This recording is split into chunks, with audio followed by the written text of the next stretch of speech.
It's called Postcard Home from Aotearoa, which is the Maori word for Land of the Long White Cloud, New Zealand.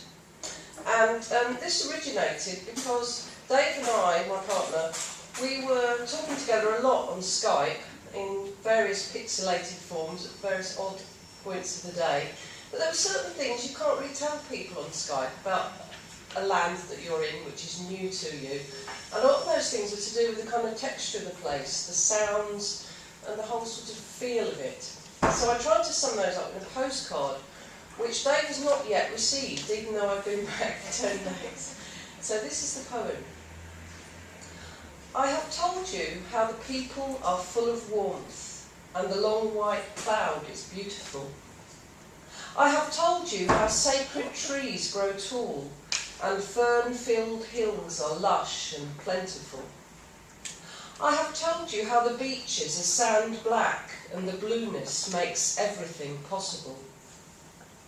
But what I haven't told you is how the tui's fluid note ends in an awkward squawk, and a proper sighting still eludes me. Or how the cabbage trees stir in a squall, and everyone loves or loathes them. Or how the moorpork pleads for more in the silence of late-night gardens.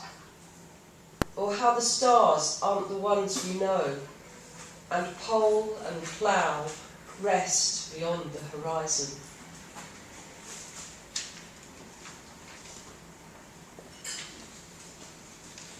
A lot of the poems I wrote when I was out in New Zealand are to do with aspects of the land. I was in Auckland mainly, and I also went up to the Northlands, which are very lush, very tropical, and I spent a long weekend on someone's batch, which is a kind of second home, really. It's a strange word for a kind of second home that people have. And on this batch, there was lots and lots of fern trees. Beautiful, huge ferns, and there were two that were very close together. They seemed almost like people to me. Fern Queens. Two queens lord it over lush upward slopes, peacock feathers wafting high and wide. One, more queenly than the other, stands firm on fertile ground, mistress of all she surveys. The other, headdress awry, seems out of kilter, bossed out of shape by the newer, slightly taller queen, a latecomer stealing her thunder. In spite of the late summer spectacle, their neck ruffs are bleaching from sweet green to tired yellow. Long skirts of stipes shrivel to brown then black in fading heat. The wind's partly to blame for their diminishing finery. Now it has started to stir through the valley, but they're still in control. Other trees have kept their distance so far. Where some have tried and failed, the broadleaf could give them a run for their money. But this is their kingdom, to reign over, fight for, to divide and fall. At the paddock edges, gleaming eucalyptus grow tall. One of the things that really struck me about the landscape was these huge eucalyptus trees and the way that the bark would kind of slip off of the tree, almost in one fell swoop. And one morning I went walking and there were these huge sort of, what I would call slips of eucalyptus all over the ground, almost like leading you along. And this is about one particular striking eucalyptus slip, which I actually persuaded my hosts to bring back with them to our house in Auckland, and I had it with me virtually the whole time I was there. I was going to bring it home with me, but then it just didn't seem quite right packing it up in a suitcase, so I left it in their garden. Eucalyptus slip. My long, long skin slipped its nude moorings this morning. Now I wait trunkless among high grasses for my next journey.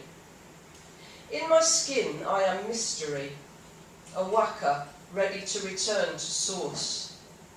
I have fading fragrance which once left an aura, intoxicating sometimes.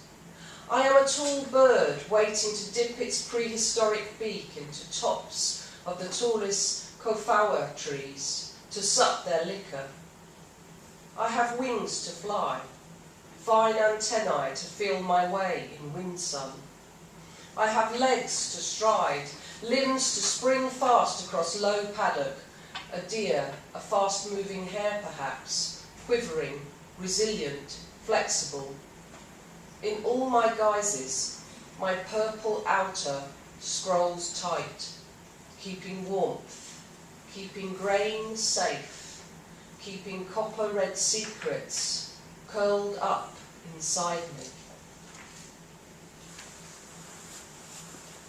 Before I went to New Zealand, a lot of people said to me that, oh, you'll find it's like going back into the 1950s. I think they were wrong about that. But while I was there, the woman I was staying with was given a huge number of very, very old New Zealand cookery books. And one night we sat there poring over them, and they were absolutely fascinating in terms of what they captured of the time. And amongst these books was this amazing book which was written in the 1930s called Aunt Daisy's Book of Handy Hints. And one of the other things I found out when I was in New Zealand was lots of people were very, very keen on writing found poetry. In all the schools I went into, it was a really, really common thing that they would write found poetry. And so I kind of got this idea in my head. And so this is a found poem, and I literally have not changed a word of this. These are some of the handy hints. Things you might need a hint for. Colouring concrete cheaply. Washing crystal necklaces. Making a curd pit. Moving preserved eggs. Cooking up a sweet disposition. Renovating old golf balls. De-shining a gym frock. Curing a horsehide. Renewing mouldy puddings. Preserving a husband. Sewing charming vests from worn-out lock knit.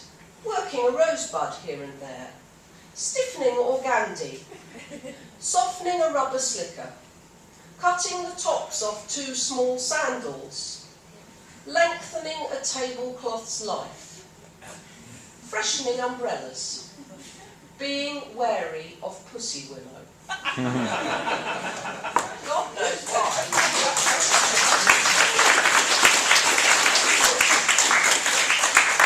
Right, last poem.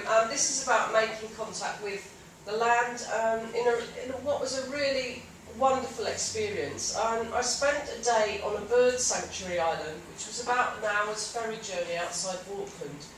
And there are only 200 people a day allowed onto this island. They're very, very strict about making sure everyone goes off and all your baggage is checked and everything. And you're taken on a tour of the island by volunteer guides. And the man who took me round was someone who had escaped from his accountant's job and his rounds of golf. He'd had an accident and suddenly decided that all this kind of humdrum existence wasn't for him. What he wanted to be was a volunteer on this island. And he really enabled me to make contact with the land, but also his love of the land really shone through in the way he toured around it with us. So it's called Tiri Tiri Matangi Man.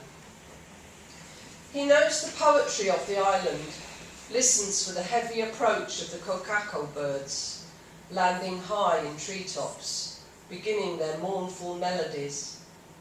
He sees a bowl of light in forest depths, where Pahutakawa spreads its ancient body, 800 years of leaf and limb, propped by neighbours. He senses the scuffles and scratches of undergrowth, celebrates the robin's arrival, sweet and low through bracken. He knows the secrets of tiny blue walls, trapped in smooth stone, the potential nesting places, the rasp fern's unusual redness. He reads the poetry, the grasses stirring in late afternoons, the beck and call of the seldom seen, the easeful creak of wood on water, as the last boat recedes, leaves the singing island to its own songs. Thank you.